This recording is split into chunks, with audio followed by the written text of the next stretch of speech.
Pemirsa, kita sudah ada di segmen terakhir di dialog kita di Lansok kali ini untuk membenahi rute Transjakarta. Pak Joseph, ini juga ya mungkin masyarakat yang baru dengan 6 rute ini mungkin masih banyak yang belum tahu kalau ini ternyata ada peak hour seperti itu, ada jam-jam penuhnya di pagi hari di jam 5 sampai jam 9 atau jam 10 pagi, dan di sore hari di pulang kerja 17 sampai jam 22 atau 23 waktu Indonesia Barat. Ini kenapa ada pengaturan seperti itu?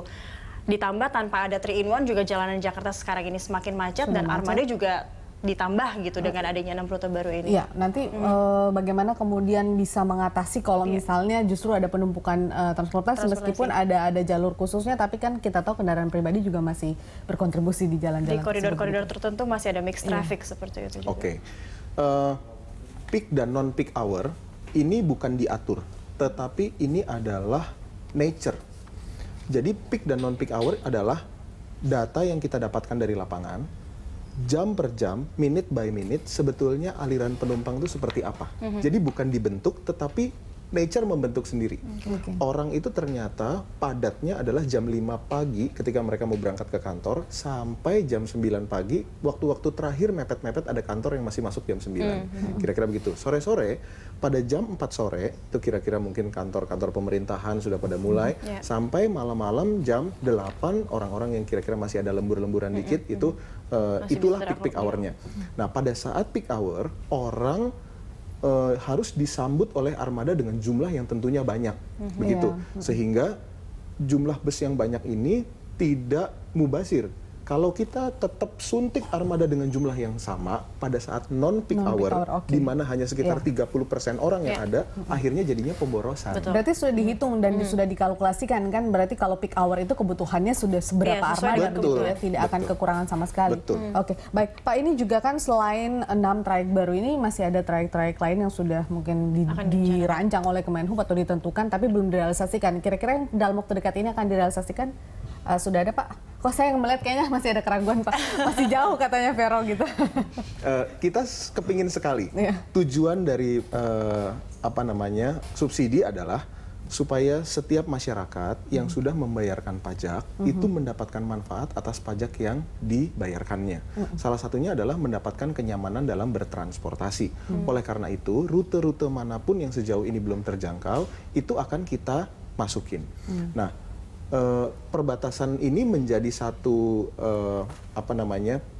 masalah tersendiri karena kita harus koordinasi ketat dengan Dinas Perhubungan daerah-daerah perbatasan. Namun komunikasi yang baik tentunya menjadi solusi. Beberapa hari ini saya intensif sekali tim direksi Transjakarta dengan beberapa dinas perhubungan, antara lain Bekasi Kota, kemudian Bogor, kemudian Depok, Tangerang Selatan, dan Tangerang Kota. Dari SK atau izin dari Kementerian Perhubungan yang sudah dikeluarkan, kita melihat satu persatu yang mana yang bisa kita launching lebih dulu. Dan dari teman-teman Dinas Perhubungan yang ada di sekeliling daerah perbatasan, mereka menyambut baik. Contohnya adalah misalnya kita bicara Depok lah ya. Dengan adanya rute Manggarai UI, mereka sebetulnya mengizinkan untuk masuk ke dalam terminal Margonda.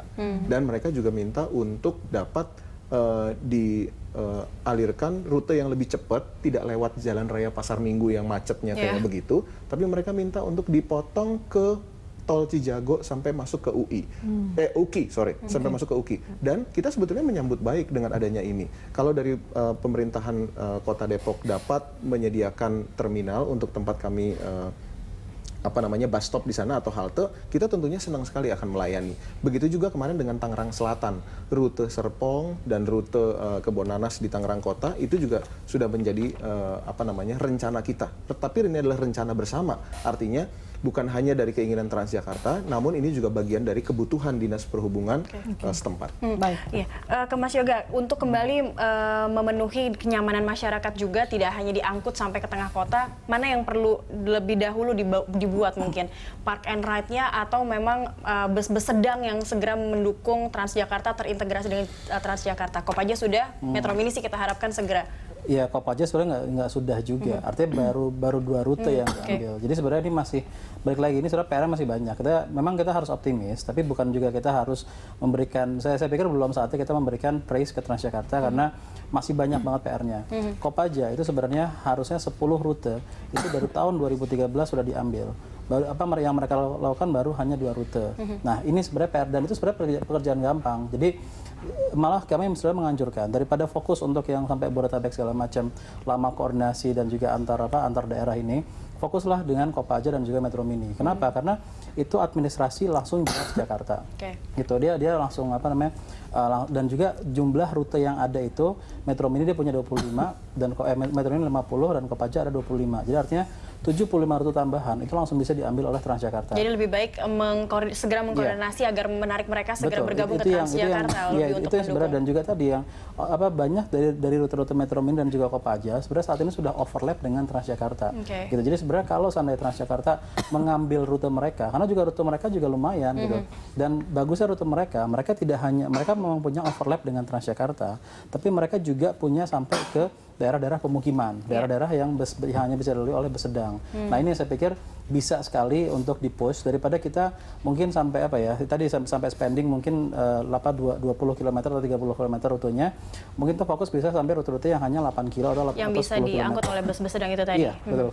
Jadi saya pikir fokus ke sana, dan park and ride saya pikir untuk sekarang lupakan dulu aja lah, karena langsung lah kita enaknya juga dengan Kopaja Metro Mini, orang itu bisa langsung dari depan rumahnya nyari halte terdekat langsung naik gitu kan, ketimbang dia harus parkir dulu lah kemana dan sampai di tujuan juga mereka masih membutuhkan kendaraan dan harus bayar pula kan buat bayar parkirnya gitu. Jadi saya pikir ini yang harus diprioritaskan oleh Transjakarta ketimbang untuk nanti yang sampai ke perbatasan ya saya pikir silakan kalau memang sudah mandat, tapi fokus utama Transjakarta bus sedang. Metro Mini 50 rute, Kopaja 25 rute, baru berikutnya nanti kita bisa perluas lagi ke angkot lah atau ke yang lainnya.